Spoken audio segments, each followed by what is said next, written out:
नमस्कार। आज हम पढ़ेंगे मैथमेटिक्स की एक अच्छी ब्रांच ज्योमेट्री के बेसिक कॉन्सेप्ट्स।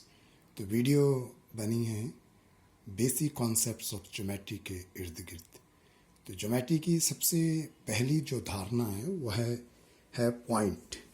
तो सर्वप्रथम हम समझेंगे कि एक पॉइंट होता क्या है।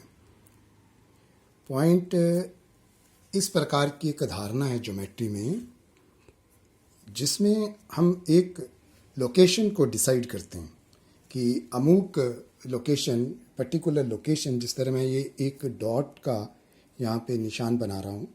तो ये जो डॉट है ना तो इसकी कोई लेंथ है, ना तो इसकी कोई ब्रेड्थ है, ना तो इसकी कोई हाइट है।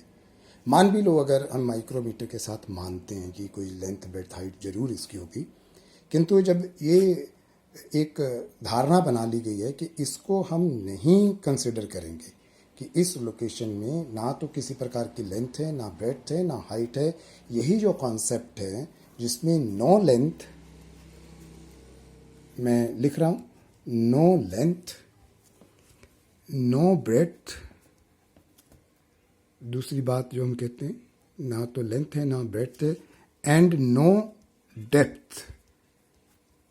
तो एक ऐसा कॉन्सेप्ट, एक ऐसी नोशन, एक ऐसी धारणा जिसमें ना लेंथ होती है, ना ब्रेड्थ होती है, ना हाइट होती है, उस धारणा को ज्योमेट्री में पॉइंट कहते हैं।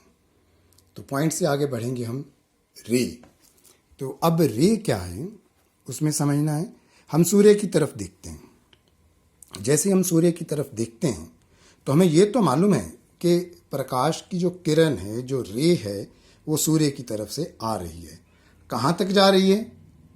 ये तो इन्फिनिटी है, कहीं भी जा सकती है। वो जहाँ जहाँ तक उसकी दूरी हो सकती है, तो कोई नाप नहीं सकता कि वो रे कहाँ तक जाती है। तो यहाँ पर रे का कॉन्सेप्ट बनता है कि उसका सोर्स तो मालूम है कहाँ से शुरू हो रही है, कि पॉइंट एक ए है, वहाँ से शुरू हो रही है, लेकिन जा रही है बिल्कुल सीधी लाइन, जिसको कहते हैं कि सीधी रेखा में सीधे एक अपने रास्ते पे जाती है, यहाँ पर जाकर ये ख़त्म होते हैं। तो हम कहते हैं इसका बिगिनिंग तो मालूम है, एंड नहीं मालूम है। तो वो वाली धारणा जिसमें हमें बिगिनिंग मालूम है, एंड नहीं मालूम है, उसको रे कहते हैं। और ये स्मॉलर लेटर से रिप्रेजेंट होती है। जैसे स्मॉलर आर हो गया, इंग्लिश वर्णमाला का अक्षर आर हो गया। यहाँ पर एक बार फिर पीछे जाऊँगा, उसमें हमें बताऊँगा कि जो पॉइंट है ये कैपिटल लेटर्स के साथ डिनोट किया जाता है। दिस इज़ ए, तो पॉइंट ए हो गया। अगर हम कोई और पॉइंट लिखना चाहते हैं, जैसे 2-3 पॉइंट लिखता हूँ, ये हो गया पॉइंट ए, ये दूसरा हमारे पास हो गया पॉइंट बी। तो इसी तरह कुछ भी आप तीसरा लिख सकते हैं, पॉइंट एक्स, वाई, कुछ भी, जेड, जो आपको अच्छा लगे, जो ज़रूरत पड़े उस तरह से पॉइंट लिखे जाते हैं। तो पॉइंट्स जो हैं वो कैपिटल लेटर्स के साथ लिखे जाते हैं, और जो रे है वो स्मॉलर लेटर के साथ रिप्रेजेंट होती है। और अगर हमने इन्हें 2 कैपिटल लेटर्स के साथ रिप्रेजेंट करना है तो हम इसको लिखते हैं, पॉइंट ए एंड बी के साथ जुड़कर बनी है, लेकिन इसके ऊपर जो एरो का साइन बनाते हैं वो एक तरफ से बनता है, 2 तरफ उसके निशान नहीं बनते। तो ये रिप्रेजेंटेशन है हमारी रे की, कि अगर हमारे पास कोई रे है, उसका सोर्स कहाँ से शुरू होता है वो मालूम है, कहाँ तक वो जाती है ये नहीं मालूम है, स्मॉलर लेटर के साथ रिप्रेजेंट होती है। अगर आगे लिखना हो तो ए बी, उसके ऊपर एरो बना देते हैं, तो ए बी एक रे है। अब इसके साथ ही आगे कॉन्सेप्ट है हमारे पास लाइन। लाइन में क्या है? लाइन कहाँ से शुरू होती है, कहाँ पर ख़त्म होती है, कुछ मालूम नहीं। तो कॉन्सेप्ट जो लाइन है उसमें 2 एरो बनाए जाते हैं। वो बिगिनिंग में भी एरो है, मतलब वो लेफ़्ट साइड भी जाती है लेफ़्ट इन्फिनिटी तक, राइट साइड भी जाती है राइट इन्फिनिटी तक, और उसे भी 2 पॉइंट्स के साथ रिप्रेजेंट किया जाता है। एक लेफ़्ट की तरफ होगा, एक राइट की तरफ होगा। ये आपके सामने रहा। और ये जो है उसका एक तरफ एरो होता है, लाइन का दोनों तरफ एरो होता है, और इसको इस तरह के डबल एरो के साथ बनाकर ए बी के साथ रिप्रेजेंट किया जाता है। तो अभी तक हमने क्या पढ़ दिया?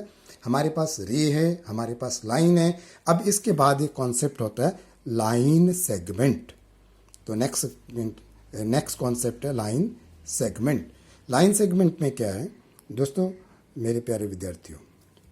लाइन सेगमेंट में हमने क्या देखना, वही जो हमारे पास एक रे है, उसके बाद हमारे पास एक लाइन है।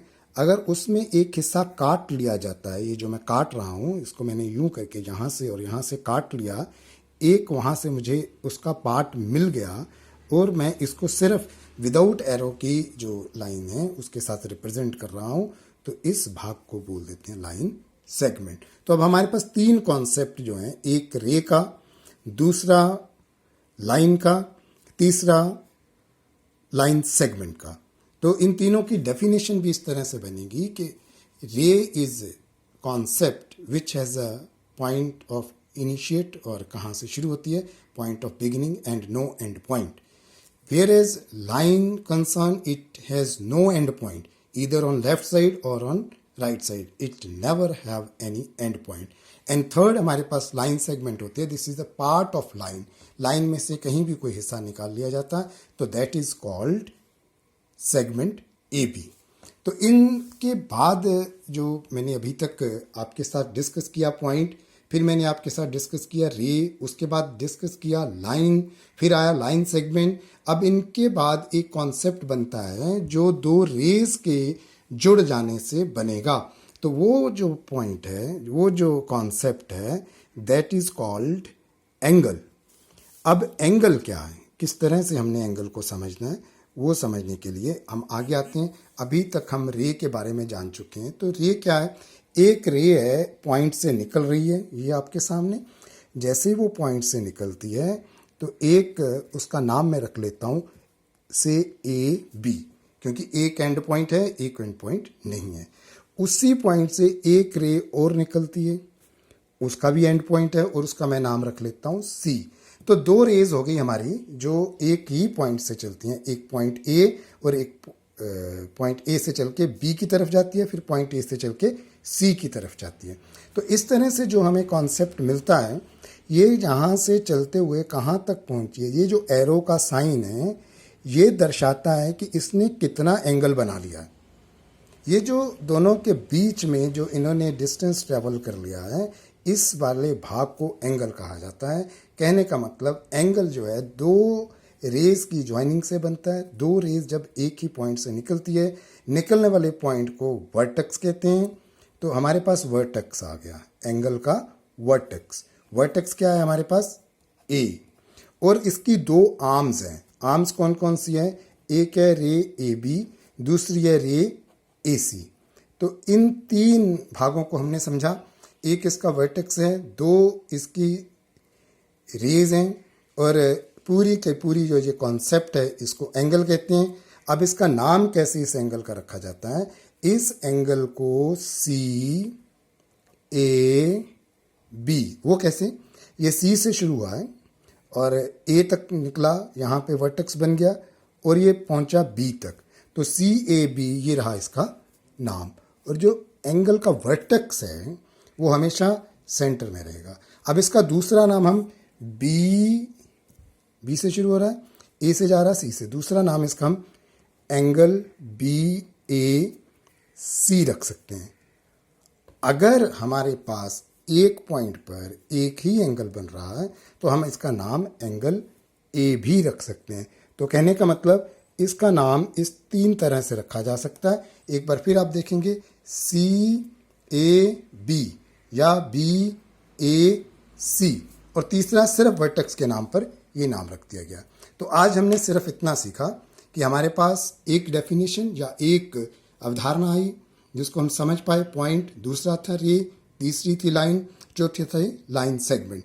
लाइन सेगमेंट के बाद रेज की हेल्प के साथ हमने एंगल को समझा। एक बार फिर एंगल के बारे में बताना चाहूँगा। बी ए सी एक एंगल बना, ए इसका वर्टेक्स है, ए बी इसकी आर्म है, ए सी इसकी आर्म है। ये दोनों रेज के बीच में जो दूरी तय हुई है वो उस स्लोप के साथ जो हमने दिखाई है, उसी चीज़ को हम एंगल बोलते हैं ज्योमेट्री में। आज ज्योमेट्री में इस एक एंगल के तीन तरह से नाम रखे गए हैं। इसके बाद हम समझेंगे कि एंगल कितनी प्रकार के होते हैं, एंगल कहाँ कहाँ प्रयोग होते हैं। इसके लिए अगली वीडियो का इंतजार होगा।